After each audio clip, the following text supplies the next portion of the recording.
Bharat Jodo Nyay Yatra na Asi Mahousha Punsi Da Hallakle Haibadu, malem Meeyam Da Utkadouribani, Icham chamba Yatra asi politicize touroisi. Chief Minister N Biren su BJP ki politics thadoklaga Manipur hanna khansi haina All India Congress Committee ki Manipur State in charge Girish Chodankar na phongdorakli. Wafam asi laingakna Yatra asi ki permission PB Dabaga Mari Lainana, All Secretariat Labor Starasigi Chief Secretary Dr. Vinit Joshi Unaruraba Matung, Paumi Singh da phongdoklambani.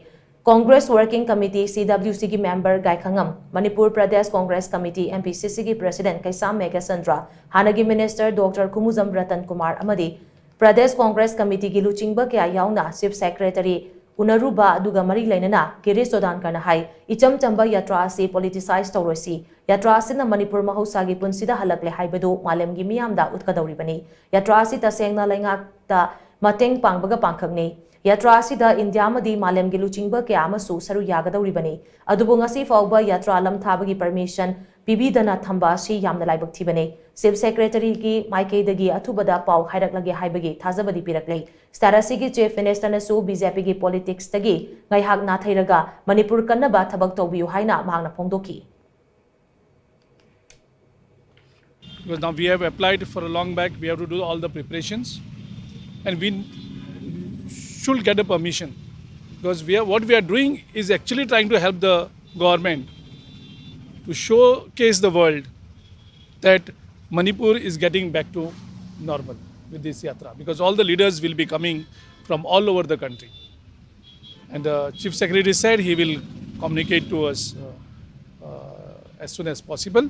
He will call our PCC president and he will inform by today evening so that we can. So we are very hopeful that there will be no politics over this yatra, because what this yatra will do is will help Manipur in a big way. Only our Chief Minister should understand the importance of this yatra. He should think of Manipur first and not about the BJP politics. Bharat Jodo Nyay Yatra ga mari lainana MPCC ki President MLA Kaisam Megasandra na hai December ki tang 13 dagi haugadawriba khongchat asi shanti gi khongchat amani leibag asi ki constitution ki kanglon makhada chatkadawriba khongchat asida party ki firal fauba thoina sijinagadaba nate khongchat asi puwari oihawragadaba khongchat amani India gi state khudingma ki luchingba kya na state asida laglaga shanti gi khongchat chatkhre haiba asimak tasengna aikoi khudingma ki afaba haibadu oigani haina mahangna phongdoki MLA Kaisam Megasandra Makatana Hai, Kongcharasi Palace Compound Laiba, Hapta Kangze Bundagi Lamthana Bagi permission Pibinaba, Tasigi Tang Anida, Impal East District, Deputy Commissioner Da Chethaki, Tungda Cheadu, Home Department Yaurabamatung, Chief Secretary Gimakuta Laikrabani, permission Tengna Pirabadi, Sam Sabada, Kuyo Narakba Yabagi Matangda, Chief Secretary Ga Kubna Wari Sanari Haina, MLA Kaisam Megasandra Makataki. Leader Kurimak Sarugaba.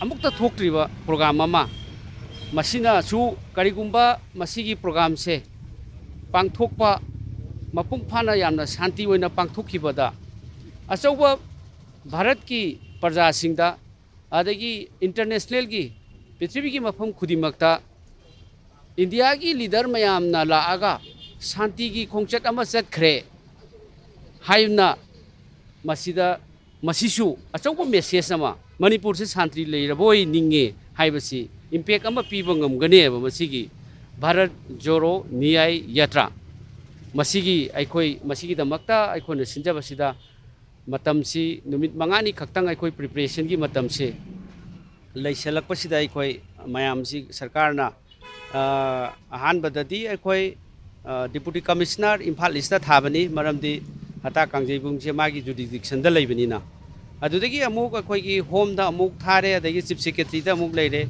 aduna masigi ground gi permission sibakta yamna lubase karigino masi thuna pibiu haiduna akhoi gi AICC gi team amadi MPCC gi team na akhoi adugi amuk approach to lakpani chief secretary da